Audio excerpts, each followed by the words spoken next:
Di antara adab yang paling pertama sekali adalah kita tidak boleh masuk pintu rumah orang sebelum diizinkan.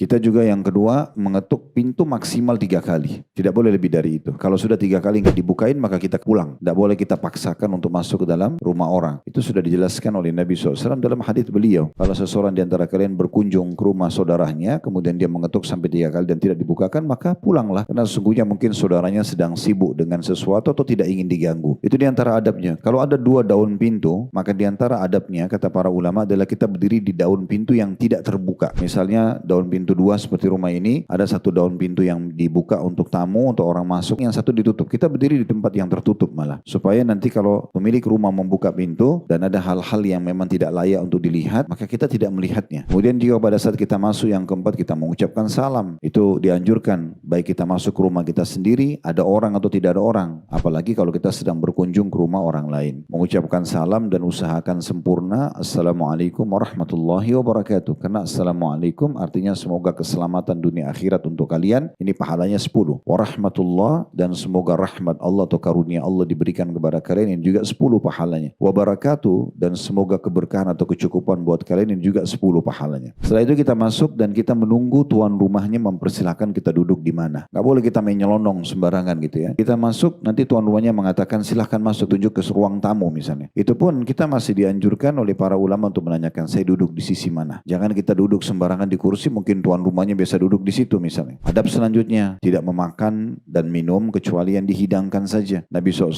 bersabda kepada anak istri beliau, namanya Umar bin Abu Salamah. Jadi Nabi SAW menikah dengan seorang janda bernama Ummu Salamah, pun bawa anak dari suaminya dulu. Waktu makan bersama Nabi SAW, Nabi bilang, wahai anak kecil, bacalah bismillah, makanlah dengan tangan kanan dan makanlah apa yang dihidangkan di hadapanmu. Jadi kalau dihidangkan berbagai macam kue di situ dan belum dibuka pun toplesnya, kita adabnya tidak membukanya. Mungkin tuan rumahnya mempersilahkan, ya sudah dipersilahkan saja. Selanjutnya adabnya, kalau dihidangkan sesuatu yang kita tidak suka, tidak boleh kita mengejek-ngejek makanannya, termasuk di depan pemilik rumah atau setelah kita keluar dari rumah itu. Makanya disebutkan dalam sebuah riwayat yang sahih, Nabi SAW kalau tidak menyukai makanan dan minuman, beliau tidak menyentuhnya, tapi tidak juga menjelek-jelekkan. Kita tidak perlu membahasakan itu. Ya, ini adab-adab yang harus diperhatikan. Kemudian adab selanjutnya adalah kalau sudah selesai hajatnya pulang, tidak berlama-lama di rumah orang, karena belum tentu tuan rumahnya nyaman. Ada hajat kita cuma memperkenalkan diri sebagai tetangga baru misalnya, selesai 5-10 menit, mungkin berapa menit, kalaupun tuan rumahnya masih ajak ngobrol, oke. Tapi kalau sudah tidak, kita nggak perlu berlama-lama ya, karena tidak semua orang juga nyaman kalau orang berlama-lama gitu ya.